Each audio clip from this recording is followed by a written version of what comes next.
नमस्कार दोस्तों, मोहित स्टडी आई सेंटर में आपका स्वागत है। आज हम टॉपिक लेकर के आए हैं एसएसटी के अंतर्गत वैदिक काल। देखिए, एसएसटी में जो सिलेबस दिया है उसमें वैदिक काल का जिक्र है, तो वैदिक काल से जुड़े हुए जितने भी क्वेश्चंस बन सकते हैं वो सब कुछ लेकर के आया हूँ। प्रीवियस आधारित जितने भी सरकारी एग्जाम्स में, टीचिंग एग्जाम्स में क्वेश्चंस पूछे गए हैं अब तक, वो सब कुछ यहाँ पर मिलेगा। अगर आपने इस पूरे टॉपिक को तैयार कर लिया, टोटल 50 क्वेश्चंस होंगे, 50 क्वेश्चंस और उसके बाद उसमें बहुत सारे फैक्ट्स होंगे, तो तकरीबन 70-80 क्वेश्चंस आपको दे रहा हूँ। इतने क्वेश्चंस अगर आपने रट लिया, इसका नोट्स बना लिया, डेली रिवीजन किया, तो इससे बाहर कोई क्वेश्चन नहीं जाएगा। ठीक है, तो आइए वीडियो को शुरू करते हैं। एक एक क्वेश्चंस को अच्छे से तैयार कर लेना। वीडियो अच्छा लगे तो प्लीज़ वीडियो को लाइक कर लीजिएगा, कमेंट कीजिए, शेयर कीजिए अपने दोस्तों के साथ ताकि वो भी इस वीडियो का लाभ ले सके, और चैनल को सब्सक्राइब नहीं किया तो प्लीज़ चैनल को भी सब्सक्राइब कर लेना। अब देखिए, पहला क्वेश्चन है, वैदिक सभ्यता मूलतः जो है किस प्रकार की थी। तो देखिए, वैदिक सभ्यता से पहले आपने पढ़ा होगा सिंधु सभ्यता। हालांकि ये मैंने पहला टॉपिक है क्योंकि पहला ही सिलेबस में दिया है। मैं आपको सिंधु सभ्यता के बारे में भी जो है ऐसे ही वीडियो आपको दूंगा। ठीक है, तो देखिए पूरा कंप्लीट जो है मटेरियल है आपको स्टडी जैसा जैसा दिया जा रहा है पूरे। ठीक, तो आइए पढ़ते हैं। पहले बात तो ये जो क्वेश्चन है, वैदिक सभ्यता मूलतः जो है किस प्रकार की थी, तो यहाँ पे आपको आंसर देना है, वैदिक सभ्यता जो है ग्रामीण सभ्यता थी। ऑप्शन यहाँ पे बी है। नगरीय सभ्यता जो थी, ये सिंधु सभ्यता जो है ये नगरीय सभ्यता थी, लेकिन जो है वैदिक सभ्यता ये ग्रामीण सभ्यता से जुड़ी थी। ठीक है, नेक्स्ट क्वेश्चन है, वैदिक सभ्यता में आर्य शब्द का मूल अर्थ क्या है। देखिए, आर्यों के द्वारा ही लिखित जो है ये सभ्यता है, ऐसा कहा जाता है। तो आर्य जो है ये आए कहाँ से थे, तो आर्य जो है आए कहाँ से थे, आर्यों के बारे में कौन कौन सी जानकारियां मिलती हैं, ये सब कुछ आपको देखना याद करना पड़ेगा। तो आर्य शब्द का जो मूल अर्थ निकलता है वो श्रेष्ठ वंश से है। ऑप्शन यहाँ पे सी इसका सही जवाब होगा, श्रेष्ठ वंश। ठीक है, नेक्स्ट क्वेश्चन है, अच्छा यहाँ पे जुड़ा हुआ फैक्ट देख लेते हैं। वैदिक सभ्यता के संस्थापक माने जाते हैं आर्य माने जाते हैं, इसे इसलिए आर्य सभ्यता भी कहा जाता है। तो अक्सर आपने देखा होगा वैदिक सभ्यता या फिर आर्य सभ्यता, कोई भी यहाँ पे बात पूछी जा सकती है। आर्य शब्द का जो अर्थ होता है वो है श्रेष्ठ, उत्तम, उदात्त या अभिजात्य वर्ग से, कुलीन वर्ग से, उत्कृष्ट वर्ग से। तो ये पॉइंट आपको नोट कर लेना क्योंकि यूपी ट्रिपल एससी में ये क्वेश्चंस आपसे पूछा गया है। ठीक है, तो यूपी टेट जो देने जा रहे हैं, है ना, और चाहे वो सीटेट वाले हों, ये दोनों के लिए ये टॉपिक महत्वपूर्ण होगा। आर्य जो समाज था वो मात्र सत्तात्मक थी कि पितृ सत्तात्मक थी, तो आर्य जो समाज था वो पितृ सत्तात्मक थी। इसी के जस्ट अपोजिट जो है सिंधु घाटी सभ्यता को हम जो है मात्र सत्तात्मक सभ्यता भी कहते हैं, और ये एक नगरीय सभ्यता थी। नगर में जो गुण होते थे वो सब मिलते थे, लेकिन वैदिक सभ्यता में ग्रामीण में जो गाँव के जिस तरीके से जो है इंफ्रास्ट्रक्चर होता है उस तरीके के गुणों को प्रदर्शित करता है, इसलिए इसे ग्रामीण सभ्यता का नाम दिया गया है। ठीक है, भारतीय साहित्य में कितने प्रकार के वेदों का उल्लेख मिलता है। तो ये बहुत अच्छा सा क्वेश्चन है और सभी को पता होगा। 4 वेद हैं, ऋग्वेद, सामवेद, यजुर्वेद और अथर्ववेद। ऑप्शन यहाँ पे बी होगा। ऋग्वेद में लिखी अनेक बातें किस अन्य ग्रंथ से मिलती हैं। तो ऋग्वेद में जो बातें लिखी हैं वो कुछ अन्य ग्रंथों में भी समानता देखने को मिलती है, तो वो है यहाँ पे अवेस्ता। ध्यान रखिएगा, अवेस्ता ग्रंथ। ऑप्शन यहाँ पे ए होगा और ये एक इंपॉर्टेंट भी क्वेश्चन है। ठीक है, नेक्स्ट क्वेश्चन है, बाल गंगाधर तिलक ने आर्यों का मूल स्थान कहाँ माना था। तो देखिए, मैंने आपसे कहा था कि आर्य जो है ये बाहर से आए हुए लोग हैं। कहाँ से, बाहर से आए हुए लोग हैं। ठीक है, और इनका जो मूल स्थान जो है, हालांकि इसके बारे में 100% कोई जानकारी नहीं दे सकता, लेकिन बहुत सारे अपने अपने जो है मतों के आधार पर लोगों ने कहा कि भाई आर्य जो है, कुछ लोगों ने कहा कि मध्य एशिया से आए, कुछ लोगों ने उत्तरी ध्रुव, कुछ लोगों ने तिब्बत बताया, लेकिन हम उन लोगों के नाम याद रखेंगे जो एग्जाम्स के लिए महत्वपूर्ण है। तो यहाँ पे 5वें का आंसर होगा उत्तरी ध्रुव। ऑप्शन यहाँ पे बी होगा।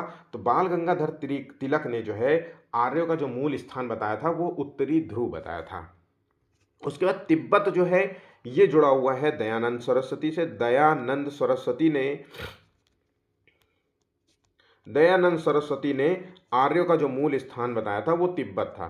मध्य एशिया के बारे में मैक्स मूलर नाम के जो है, मैक्स मूलर, इन्होंने बताया था। ठीक है, तो ये आपको इतना याद रखना है, ठीक है।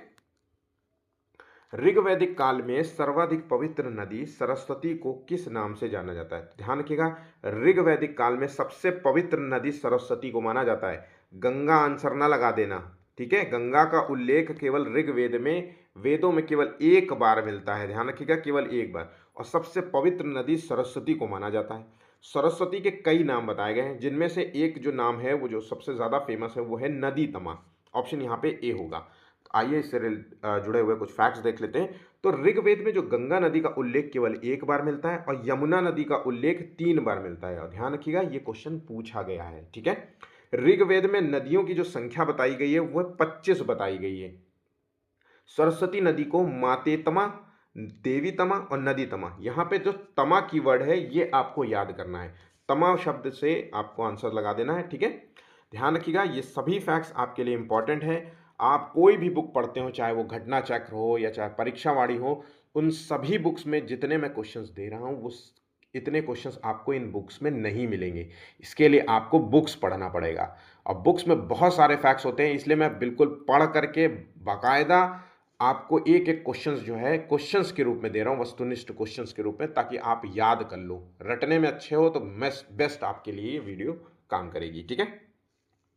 वैदिक काल को कितने भागों में विभाजित किया गया? तो देखिए, वैदिक काल को कितने भाग में बांटा गया है? तो इसको 2 भागों में बांटा गया है। तो एक तो पहली बात होगा पूर्व वैदिक काल और दूसरा होगा उत्तर वैदिक काल। तो ध्यान रखिएगा, पूर्व और उत्तर वैदिक काल में इसको बांटा गया है। तो अब पूर्व वैदिक काल को ही हम ऋग वैदिक काल कहते हैं, ठीक है। पूर्व वैदिक काल को ऋग वैदिक काल कहते हैं। नेक्स्ट क्वेश्चन, ऋग्वेद में किस नदी का सर्वाधिक उल्लेख मिलता है? तो यहाँ पे देखिए, सबसे ज़्यादा उल्लेख जो है, सबसे ज़्यादा उल्लेख सिंधु नदी का मिलता है। सरस्वती सबसे पवित्र नदी है, ठीक है। तो सबसे ज़्यादा उल्लेख की बात करें तो वो आपको सिंधु नदी आंसर लगाना है। ऋग्वेद में आर्यों की सबसे पवित्र नदी किसे माना गया है? तो ऋग्वेद में आर्यों की जो सबसे पवित्र नदी है वो है सरस्वती, ठीक है। अच्छा, एक चीज़ है, जो फैक्ट्स आपको दिखा जा रहा है वो बहुत ही इंपॉर्टेंट है, आपको याद करना होगा। ऋग्वैदिक काल में नदियों के कुछ नाम हैं। तो ये एक तरफ जो नाम है ये प्राचीन नाम है और ये जो नाम है ये आधुनिक नाम है, ठीक है। तो अस्किनी जो है इसको, ये प्राचीन नाम है और आज में जो है इसे चिनाब नदी कहते हैं। बिपाशा नदी को आज जो है व्यास नदी कहते हैं। परुष्णी नदी को आज रावी नदी कहते हैं। वितस्ता नदी को झेलम कहते हैं और सुतुद्री नदी को सतलज कहते हैं, ठीक है। सिंधु को सिंधु ही नदी कहा जाता है। और याद रखिएगा, ये एसएसटी का पूछा हुआ क्वेश्चन है, ठीक है। किस वैदिक ग्रंथ में वर्ण शब्द का जो है सबसे पहले उल्लेख हमें देखने को मिलता है? तो वर्ण शब्द की जो व्याख्या पहली बार हुई है वो वैदिक काल में ही हुई है और इस शब्द की जो व्याख्या हुई है वो ऋग्वेद में मिलता है। तो ऋग्वेद के 10वें मंडल में वर्णित जो है पुरुष सूक्त में 4 वर्णों का उल्लेख मिलता है। ये पॉइंट आप जैसा है वैसा ही याद कर लेना। उसके बाद पुत्र ही पैतृक संपत्ति का उत्तराधिकार होता था, ये भी जिक्र मिलता है। पत्नी अपने पति के साथ धार्मिक अनुष्ठानों में भाग लेती थी। ये सभी पॉइंट्स आपको ऋग्वेद में लिखा हुआ मिला है, ठीक है। ये आपसे पूछेगा कि पैतृक संपत्ति में बच्चे को अधिकार था कि नहीं, तो पुत्र ही केवल पैतृक संपत्ति का अधिकार था। पत्नी जो है अपने पति के साथ जो है धार्मिक अनुष्ठानों में भाग लेती थी, ठीक है। तो ऋग्वैदिक काल तक तो सब अच्छा था। जैसे ही उत्तर वैदिक काल आता है वैसे ही स्थितियां बिगड़ने लगती है, फिर कर्मकांड ज़्यादा होने लगते हैं, है ना। फिर वो 4 वर्णों का भी हो जाता है, छुआछूत, इस तरीके की धारणा विकसित होने लगती है, ठीक है। मैं सर्वोपरि हूँ, मैं ही तो सब कुछ जन्मा हूँ, मैं मुख से उत्पन्न हुआ हूँ, तुम हाथ से उत्पन्न हुए, ये सब बातें आगे जा करके फैलने लगती हैं और धीरे धीरे कुरीतियों का रूप ले लेती हैं, ठीक है। नेक्स्ट क्वेश्चन है, ऋग्वेद के जो है किस मंडल में 4 वर्णों का उल्लेख मिलता है? तो ऋग्वेद के 10वें मंडल में हमें 4 वर्ण का उल्लेख देखने को मिलता है। शूद्र शब्द का पहली बार जो उल्लेख है वो 10वें मंडल में ही मिलता है, जिसे हम पुरुष सूक्त कहते हैं। ध्यान रखिएगा, ये जो शूद्र शब्द की बात कर रहा हूँ ये आपको याद रख लेना है, इसको नोट कर लेना, बहुत ही इंपॉर्टेंट है। ऋग्वेद का कौन सा जो मंडल है सोम देवता को समर्पित है? तो सोम देवता, सोम रस, सोम देवता, इससे संबंधित है, तो वो है 9वां मंडल। ध्यान रखिएगा, नवा जो मंडल है वो सोम देवता को समर्पित है। सोम देवता को समर्पित है मतलब एक ऐसा पेय होता था, पदार्थ जो देवताओं को चढ़ाया जाता था, ठीक है। मूलतः जो है जौ और इनके जो है रसों को रस से बनाया जाता था। तो आज के संदर्भ में कहते हैं तो मतलब दारू हो सकती है या बियर हो सकती है, वही इसी तरीके का रस का पान होगा, ठीक है। तो हो सकता है मैं गलत भी हूँ, जो मैंने पढ़ा वो मैंने बताया, ठीक है। ऑप्शन यहाँ पे ए होगा। ऋग्वेद में आजीवन अविवाहित रहने वाली कन्याओं को क्या कहा जाता था? तो जो आजीवन जो है विवाह नहीं करती थी उसे अमाजु कहते थे। ध्यान रखिएगा, ऋग्वेद में पर्दा प्रथा उल्लेख नहीं मिलता है। ऋग्वैदिक सभ्यता से हमें पर्दा प्रथा का उल्लेख नहीं मिलता, पुनर्विवाह का हमें उल्लेख मिलता था। ध्यान रखिएगा, और ऋग्वैदिक काल में दास प्रथा का प्रचलन मिलता है। ध्यान रखिएगा, दास प्रथा का प्रचलन भी मिलता है। कौथुमी और जैमिनीय किस वेद की प्रमुख शाखा है? तो कौथुमी और जैमिनीय जो है ये किस वेद की प्रमुख शाखा है? तो ये साम वेद की प्रमुख शाखा है। ध्यान रखिएगा, साम वेद की प्रमुख शाखा है, ऑप्शन सी। वैदिक काल में किस जानवर को अघन्या कहा जाता है? मोस्ट इंपॉर्टेंट क्वेश्चन है। तो अघन्या मतलब होता है ना मारे जाने योग्य, ना मारे जाने योग्य जो है जानवर बताया गया है, ठीक है। तो वो है गाय, आंसर होगा ऑप्शन बी। बहुत बहुत इंपॉर्टेंट है। ऋग्वेद में सिर पर धारण करने वाली पगड़ी को क्या कहते थे? तो इस पगड़ी का नाम है उष्णीय, ऑप्शन ए। ऋग्वेद में कृषि संबंधी प्रक्रिया का उल्लेख किस मंडल में मिलता है? तो कृषि के बारे में जानकारी देखिए, ऋग्वेद में टोटल 10 मंडल हैं। कितने हैं? 10 मंडल है। 10वें मंडल में शूद्र शब्द की व्याख्या हुई है, 9वें मंडल में सोम रस की व्याख्या हुई है, और 17वां जो क्वेश्चन है यहाँ पे, उसमें चौथा मंडल जो होता है उसमें जो है कृषि संबंधी जानकारी देखने को मिलती है, ठीक है। ऋग्वेद में वर्षा का देवता किसे कहा जाता है? तो बारिश का देवता इंद्र को कहते हैं। इंद्र को पुरंदर, युद्ध का देवता, यथेष्ट भी कहा जाता है। इंद्र की पर्यायवाची याद रखना। ऋग्वेद में इंद्र की स्तुति पर जो है सबसे ज्यादा सूक्त लिखे गए हैं, 250। मतलब सूक्त का मतलब होता है श्लोक, स्तुति करने वाले जो है मंत्र, ठीक है। ऋग्वेद में कुल कितनी जो है त्रिचाएं या सूक्त हुआ करती थी? तो ऋग्वेद में 10-28 जो है त्रिचाएं या सूक्त हुए देखने को मिलेगा। ऑप्शन यहाँ पे ए इसका सही जवाब होगा। किस वेद में सभा और समिति को प्रजापति की 2 पुत्रियां माना गया है? बहुत बहुत बहुत इंपॉर्टेंट क्वेश्चन है, कई बार पूछा गया है, मेरे समय में भी कई बार जो है state PCS, UP triple SC जैसे छोटे से लेकर के बड़े सभी एग्जाम्स में पूछा गया है। इसको अच्छे से तैयार करिएगा। तो ये अथर्ववेद आपको आंसर देना है, ऑप्शन सी। दास प्रथा का उल्लेख जो है किस वेद में मिलता है? तो दास प्रथा के बारे में मैंने आपसे बताया ही है कि वर्णन आपको देखने को मिलेगा तो ऋग्वेद में, ठीक है, ऑप्शन ए। वैदिक काल में सोने के आभूषणों को क्या कहा जाता था? मेरे समय में ये क्वेश्चन पूछा गया है, ध्यान रखिएगा, इसलिए इंपॉर्टेंट है। एसएसटी की दृष्टि से भी देखें तो इंपॉर्टेंट है, ठीक है। एसएसटी का पेपर बहुत सिंपल नहीं आता। अगर आप पेपर देखेंगे, अगर आप पहली बार देख रहे हैं या थोड़ा बड़ा भी पढ़ा होगा ना, तो भी आप उसमें से 60 में से मैक्सिमम 20 से 25 क्वेश्चन ही सही कर पाएंगे फुल कॉन्फिडेंस के साथ। इतना हार्ड क्वेश्चन आता है। स्टेट लेवल के पेपर जो टीचर्स होते हैं वो बनाते हैं इसका पेपर, इसलिए टॉपिक्स को ज़रूर पढ़ना। चाहे कितने भी कोई लोग आपको ये समझाएं कि अरे मैं पेपर करा करा करके सब कुछ करा दूंगा, नहीं, पहले टॉपिक्स पूरा कवर कर लेना। अब वैदिक सभ्यता आपने कवर कर लिया तो इससे रिलेटेड जब भी कोई क्वेश्चन आएगा आपको इसी के अंदर ही क्वेश्चन आएगा, ठीक है, इसी से आएगा और फिर आप क्वेश्चंस को कर पाएंगे, ठीक है। यहाँ पे सोने के आभूषण को क्या कहते हैं? तो सोने के आभूषण को निशाका या निष्क कहा जाता है। 22वें का सी है, निशाका भी कहते हैं इसे, ध्यान रखिएगा। यहाँ तक कि सोने का आभूषण का पर्यायवाची निशाका भी कहा जाता है, निष्क या निशाका, ठीक है। निम्नलिखित में से किस वेद का संबंध जादुई माया और वशीकरण से है? तो देखिए ये जो वेद है ये कर्म कांडों से जुड़ा हुआ है, ठीक है। तो ऑप्शन यहाँ पे बी होगा, यजुर्वेद जो है ये कर्म कांड से जुड़ा हुआ है, वशीकरण से जुड़ा हुआ है, जादुई माया इन सब चीजों से जुड़ा हुआ है, ठीक है। ऋग्वेद में गायत्री मंत्र का उल्लेख जो है किस मंडल में देखने को मिलता है? तो 24वें का जो आंसर है, तीसरा मंडल, चौथा मंडल कृषि से संबंधित था और तीसरा मंडल गायत्री मंत्र से संबंधित है। ओम भूर्भुवः स्वः तस्य वितुर्वरेण्यम भर्गो देवस्य धीमहि धियो यो नः प्रचोदयात्, ये गायत्री मंत्र होता है। तो ये जो है आपको ऋग्वेद में देखने को मिलेगा। आपको ध्यान रखना है कि ऋग्वेद में है कि यजुर्वेद में, ये भी याद रखना। ऐसा ना हो कि केवल वेद वेद याद रखो और वेद में जब पूछे कि ऋग्वेद में है कि यजुर्वेद में है कि अथर्ववेद में, तो आंसर गलत कर दो। तो याद रखना ऋग्वेद के तीसरा मंडल में जो है इसका जिक्र मिलता है। निम्नलिखित में से किस वेद को भारतीय संगीत का जनक माना जाता है? तो भारतीय संगीत के दृष्टि से देखें तो साम वेद है। ऑप्शन यहाँ पे डी होगा। यहाँ पे साम वेद में क्या होता है कि भगवान की स्तुति करने वाले जो गीत होते हैं, श्लोक होते हैं, है ना, है ना, उसका जिक्र आपको यहाँ पे देखने को मिलेगा। ठीक है। निम्नलिखित में से कौन सा वेद जो है गद्य और पद्य दोनों रूप में है विद्यमान? गद्य और पद्य के दोनों रूप में विद्यमान है। बहुत बहुत इंपॉर्टेंट क्वेश्चन है। 26वें का अगर आंसर आपको देना है तो आपको यजुर्वेद देना होगा। ध्यान रखिएगा, ऑप्शन बी गद्य और पद्य। अब यजुर्वेद में अगर हम बात करें तो कृष्ण यजुर्वेद और शुक्ल यजुर्वेद, ये दो यजुर्वेदों भागों में बांटा गया है। तो गद्य और पद्य, ये गद्य और पद्य दोनों रूप में है और ये सिर्फ केवल पद्य के रूप में है। ठीक है, तो इसको भी आप ध्यान रखना। ठीक है, ऑप्शन बी।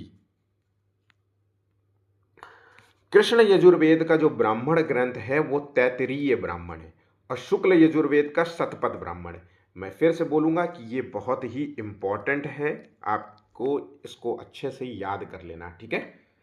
निम्नलिखित में से किस वेद में जो है गोत्र शब्द का उल्लेख मिलता है? तो देखिए, गोत्र क्या होता था कि पहले जो है ऋग्वैदिक काल में, वैदिक काल में अगर हम बात करें तो वेद जो गोत्र शब्द है उसका उल्लेख था जहां पर एक जो है समुदाय के लोग गाय बांधते थे। फिर उसके बाद एक मनुष्य अपने जो है जाति समुदाय से जोड़ लिया, अपने वर्ग समुदाय से जोड़ लिया। ठीक है। आधुनिक काल में, आज के समय में जब शादी होती है तो गोत्र मिलाते हैं ना। ठीक है। और एक गोत्र में शादी नहीं करते। वो इसीलिए नहीं करते क्योंकि एक ही गोत्र में उत्पन्न जो है लोग होते हैं वो भाई बहन मानते हैं, क्योंकि एक ही जो, मान लीजिए एक एरिया में जो गाय बंधती थी उसको गोत्र मानते थे पहले।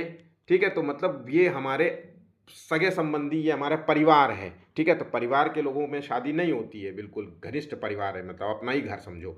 वैसे ही इसको जो है आधुनिक दृष्टि से दूसरे चेंजेस कर दिए गए। ठीक है। तो यहाँ पे ये ऋग्वेद आंसर होगा, ऑप्शन यहाँ पे ए होगा। किस वेद में चांदी और गन्ना का सबसे पहला उल्लेख मिलता है? तो 28वें का आंसर है अथर्ववेद, ऑप्शन डी। उपनिषदों का मुख्य विषय क्या? उपनिषद का जो मुख्य विषय है वो है दर्शन से। ध्यान रखिएगा, दर्शन से है। ठीक है, ऑप्शन ए। उपनिषदों की टोटल संख्या कितनी है? 108। किस उपनिषद में सबसे पहले सत्यमेव जयते शब्द का उल्लेख मिलता है? तो आंसर है ऑप्शन बी मुंडकोपनिषद। और अच्छे से रट लेना, रट डालो इसको। ठीक है, ध्यान रखिएगा, रट डालना।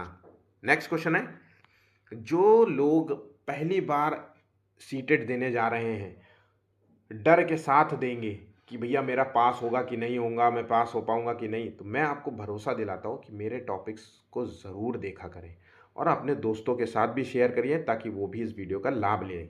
ठीक है, बिल्कुल फ्री में मैं सारा मटेरियल आपको दूंगा, सारा स्टडी मटेरियल दूंगा, पूरा कंप्लीट एसएसटी का, सीडीपी का, हिंदी पेडागोजी, मैथ पेडागोजी, सब कुछ कराऊंगा। जो जो मैं वीडियो अपलोड करता जाऊं बस वो देखते जाओ और उसका नोट्स बनाते जाओ। ठीक है। 31वां, प्लीज़ वीडियो को लाइक ज़रूर कर लेना। बहुत मेहनत से इस टॉपिक को बनाता हूँ, 2-3 दिन से लगा हुआ हूँ मैं पूरा इस टॉपिक को कवर करने में कि किसी तरीके से सारे क्वेश्चंस कवर हो जाएं। ठीक है, 2 दिन से मैं पूरी तरीके से जुटा हुआ हूँ इस टॉपिक को तैयार करने में। बहुत मेहनत लगती है इन टॉपिक्स को। अगर आपके पास घटना चक्र या कोई भी बुक हो तो आप उससे कंपेयर करिए, आपके पास इतने क्वेश्चंस नहीं मिलेंगे। घटना चक्र में तो 10 एक ही क्वेश्चन को 10 बार 10 तरीके से रिपीट करते रहते हैं। ठीक है, इसलिए इस टॉपिक को अच्छे से तैयार कर लेना। 31वां क्वेश्चन है, नचिकेता यम का संवाद जो है किस उपनिषद में मिलता है? तो ध्यान रखिएगा, ये क्वेश्चन बहुत इंपॉर्टेंट है। नचिकेता और यम का जो संवाद है वो हमको मिलता है कठोपनिषद में। ध्यान रखिएगा, कठोपनिषद, ऑप्शन यहाँ पे बी इसका सही जवाब होगा। विष्णु के जो 10 अवतार का जिक्र है वो किस पुराण में मिलता है? तो 10 अवतार के बारे में जो जिक्र मिलता है वो मत्स्य पुराण में मिलता है, ऑप्शन सी। पुराणों की संख्या है 10 सॉरी पुराण जो है टोटल 18 हैं, और इनका जो संकलन हुआ है, ठीक है, ये सारे पुराण वो गुप्त काल में हुआ है, नोट कर लेना, ये भी इंपॉर्टेंट है, ठीक है। निम्नलिखित में से किस पुराण में मौर्य वंश का उल्लेख मिलता है? तो अगर हम मौर्य वंश की बात करें तो 33वें का आंसर है विष्णु पुराण। ध्यान रखिएगा, मत्स्य पुराण जो है सातवाहन वंश से संबंध है, विष्णु पुराण में मौर्य वंश का जिक्र मिलता है, और वायु पुराण में गुप्त वंश का उल्लेख मिलता है। उत्तर वैदिक काल में उत्तर का शासक क्या कहलाता था? तो अब ये बहुत इंपॉर्टेंट है, ये मेरे समय में भी क्वेश्चन पूछा गया है। तो देखिए, उत्तर का जो शासक होता था उसे हम विराट कहते थे, उत्तर का शासक को हम विराट कहते थे, और दक्षिण के शासक को हम भोज कहते थे, ये नोट किया हुआ है यहाँ पे। और पूर्व के शासक को सम्राट कहते थे, ध्यान रखिएगा, और पश्चिम के शासक को क्या कहते थे? स्वराट कहते थे, ठीक है।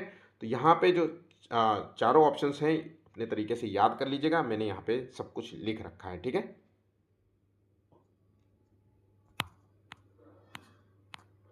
निम्नलिखित में से किस वेद में दो जैन तीर्थकरों जिसको अरिष्टनेमी और पार्श्वनाथ का उल्लेख मिलता है? नोट कर लो, याद कर लो और रट डालो।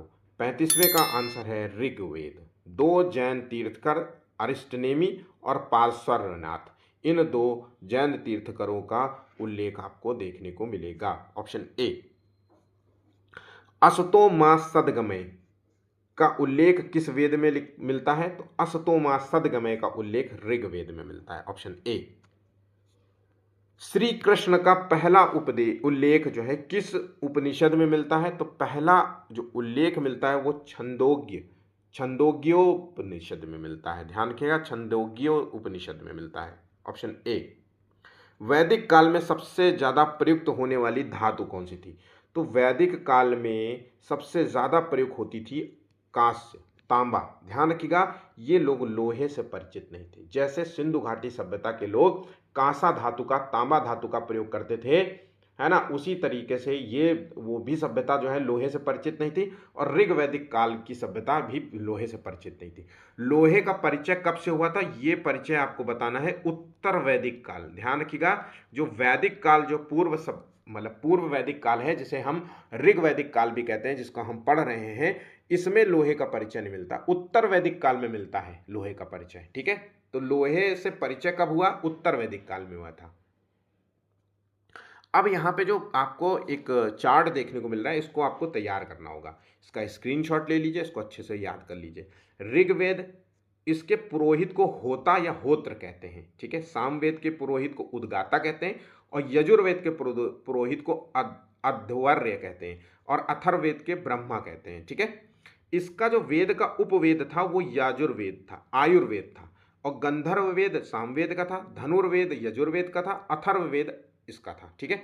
मैं फिर से कहूंगा, ये उपवेद जो है ये याद कर लेना, पुरोहित याद कर लेना, और ये तैतरीय ब्राह्मण, जैमिनीय ब्राह्मण, शतपथ या तैतरीय ब्राह्मण, ये गोपथ ब्राह्मण, ये जो शब्द हैं ये किस वेद से जुड़े हुए हैं? ऋग्वेद में ऐतरेय ब्राह्मण का जिक्र है, सामवेद में जैमिनीय ब्राह्मण, यजुर्वेद में शतपथ ब्राह्मण और तैतरीय ब्राह्मण, अथर्ववेद जो है गोपद ब्राह्मण, और इनका उपनिषद है ऐतरेय, छंदोग्योपनिषद, कठोपनिषद और मुंडकोपनिषद। ये आपको अच्छे से पता होना चाहिए, ठीक है।